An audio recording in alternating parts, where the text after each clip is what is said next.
Sebuah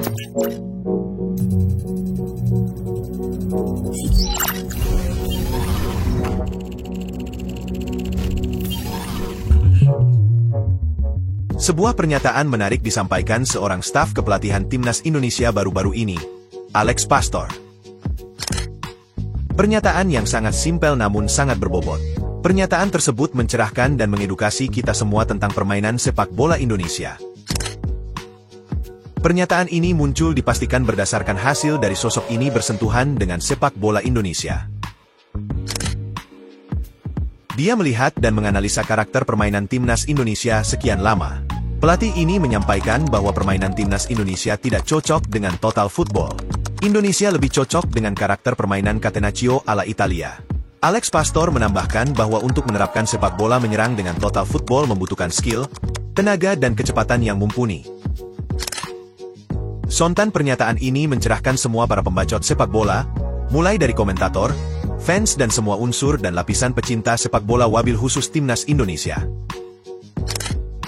Rakyat Indonesia pecinta timnas selama ini disuguhi ekspektasi tinggi dari para komentator bola yang cukup membuai, melambungkan harapan, mimpi dan angan-angan indah akan level permainan timnas Indonesia. Ekspektasi itu diharapkan akan terwujud di laga super penting. Indonesia bertandang ke markas The Socceroos. Ekspektasi yang memuncak di laga perdana debut pelatih baru Patrick Kluivert. Namun apa yang terjadi? Rakyat pecinta bola disuguhi kebohongan, pecinta timnas disuguhi permainan yang berbeda jauh dengan apa yang disampaikan para pembacot bola tersebut. Indonesia bermain menyerang. Nampak seperti total football di 10 menit pertama. Namun apa yang terjadi selanjutnya? Bukan total football yang kita saksikan tapi kehancuran total. Bukan total football yang kita saksikan tapi kekalahan total. Indonesia kalah 5-1. Yang awalnya target seri malah kita mendapatkan kekalahan yang perih.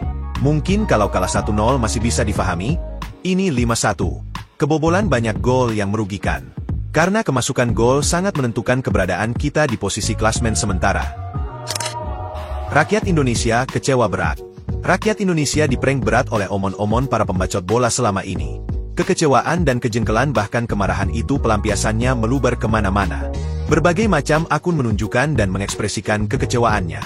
Semua menginginkan kembalinya satu sosok ini yaitu Shin Tae-yong.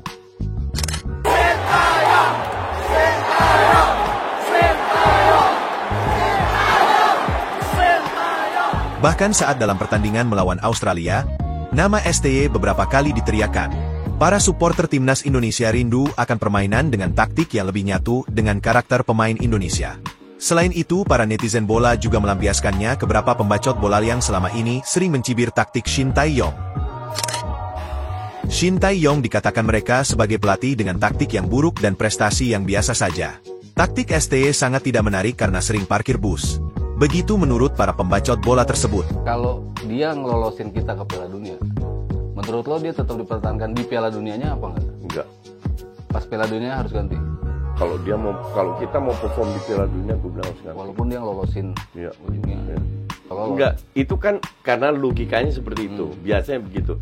Tapi kalau lo fair, objektif, apakah dia punya kapasitas dengan selama ini yang dia lakukan untuk bermain di Piala Dunia? Masih masuk sih kalau menurut gue. Oh ya. Nah, oleh karena itu kenapa menurut saya Pak Erik memilih daripada Patrick Kluivert ini karena kulturnya. Nah oleh karena itu kalau kita lihat juga apa yang membanggakan dengan Shin Tae-yong, hanya dengan dia berhasil meloloskan under 23 ke semifinal, kemudian 20. Kalau Piala Asia menurut saya lebih berhasil 2007. Kenapa? 2007 tanpa diaspora, tanpa naturalisasi, gitu ya. Kita selisih gol lebih bagus daripada 2023 ya naturalisasi. Waktu Piala Asia 2007, Indonesia menang lawan Bahrain. 2023, Indonesia hanya menang lawan Vietnam. Poinnya 3. Kalah lawan Irak 1-3, kalah lawan Jepang 1-3, kalah dari Australia 4-0. Di 2007, kita kalah dari Arab Saudi 2-1. Hampir kita seri. Kalau seri kita lolos. Kemudian kita kalah Korea 1-0. Selisih gol lebih bagus daripada Piala Asia 2023. Yang ada naturalisasi, kita tidak naturalisasi. Tapi waktu itu tidak ada 3 terbaik. Hanya 1 lolos. Kemarin kita bisa lolos kan ada 3 terbaik. Tapi kita hanya bisa mengalahkan Vietnam.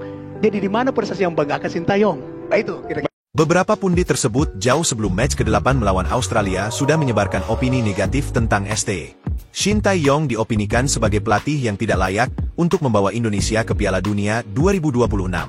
Bagaimana mungkin pelatih yang telah mengantarkan Korea lolos ke Piala Dunia 2018 dikatakan tidak layak melatih timnas Indonesia di Piala Dunia 2026? Bahkan seorang mantan pengurus PSSI juga memframing bahwa prestasi STY tidak baik-baik amat. Apa yang dicapai sudah pernah dicapai pelatih sebelumnya. Padahal STY telah otomatis meloloskan Indonesia ke Piala Asia 2027 karena lolos ke ronde ketiga kualifikasi Piala Dunia 2026 zona Asia. Penampilan Indonesia yang dibabat habis 5-1 oleh Australia menjadi penyebab utama kekecewaan supporter timnas Indonesia kepada para pundit yang selama ini memframing negatif STY. Banyak yang mengolok-olok dengan hasil tersebut kepada pundit dan para manusia yang tidak menyukai kinerja STY.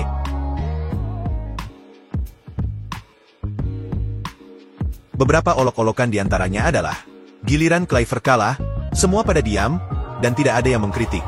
Ada lagi yang mengatakan makan tuh total football. Bukannya total footballnya malah total hancurnya. Dan masih banyak lagi komentar yang mengolok-olok hasil 5-1 melawan Australia. Bahkan seorang supporter Indonesia datang langsung ke seorang pengamat sepak bola yang berpandangan negatif ke STY selama ini dan mengkritiknya langsung untuk tidak diam saja melihat kinerja Patrick Kluivert. Sabar guys. Sabar guys. Masih ada Bahrain, masih ada China. Betul, tapi baru match pertama. Betul, aku akan kritis, sabar aja. Demikianlah sepak bola Indonesia saat ini. Garuda sedang berjuang lolos ke Piala Dunia namun diwarnai dengan insiden yang semakin tidak mengarah kepada kesuksesan timnas itu sendiri. Sebuah asa semakin menyala kembali saat match ke-8, Indonesia mampu mengalahkan Bahrain 1-0 di Stadion GBK. Kemenangan Indonesia tidak lepas dari warisan taktik STY yang ditinggalkan untuk penerusnya. Permainan dengan 3 back sepertinya sudah menjadi karakter yang cocok untuk timnas Indonesia. Jelas kita sebaiknya berterima kasih penuh tanpa sedikit pun berpikiran buruk tentang STY. Mengkritik boleh tapi tidak terus menjelek-jelekan kinerjanya. Bagaimanapun dialah sosok yang mengantarkan timnas Indonesia sampai pada level saat ini. Yuk kita dukung terus timnas Indonesia.